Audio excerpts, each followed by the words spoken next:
ايه رايك في الشعب السعودي كتعامل وكعيشه وسطهم والكلام ده كله بصراحه؟ انا كنت قاعد في منطقه نجد في السعوديه. فصراحه الناس هناك كويسين. جه رساله للسعوديين المحترمين اللي انت اشتغلت معاهم في السعوديه. اقول لابو حمد حبيبي حبيب قلبي لو شافني، يعني نفسي اشوفك تاني والله يا ابو حمد.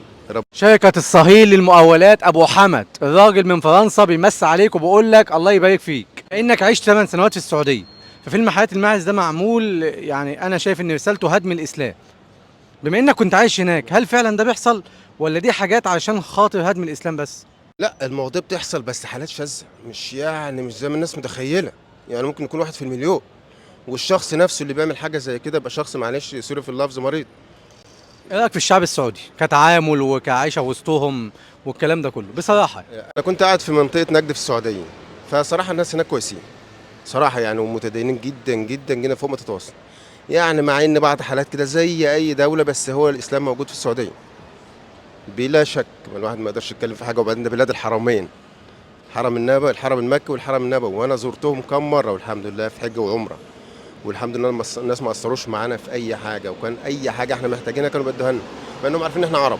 وجه رساله للسعوديين المحترمين اللي انت اشتغلت معاهم في السعوديه. اقول لابو حمد حبيبي حبيب قلبي لو شافني، يعني نفسي اشوفك تاني والله يا ابو حمد. ابو ربنا حمد يديك. ده في نجد؟ اه، في منطقتنا. صاحب شركه ايه؟ صاحب شركه مقاولات. اسمها ايه؟ شركه الصهيل. شركه الصهيل للمقاولات ابو حمد، الراجل من فرنسا بيمسي عليك وبيقول لك الله يبارك فيك.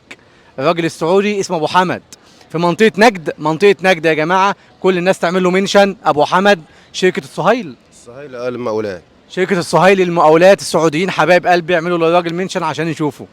حبيبي يا ابو حمد، ربنا يديك الصحه يا رب، ويبارك لنا في عمرك يا رب، واشوفك على خير ان شاء الله، لو ليا نصيب ان انا اشوفك باذن الله.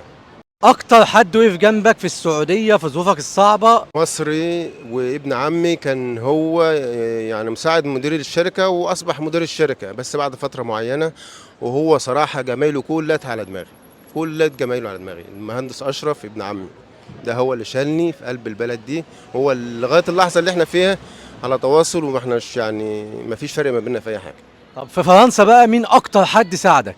برضو ابن عمي، برضو ابن عمي محمود، هو هنا موجود في ماكس دورماي. حبيب قلبي هو ده برضو اللي انا جاي قعدت معاه شهرين وشاني، وهو الوحيد اللي شاني في الموضوع ده مع بعض اصدقاء واصحاب.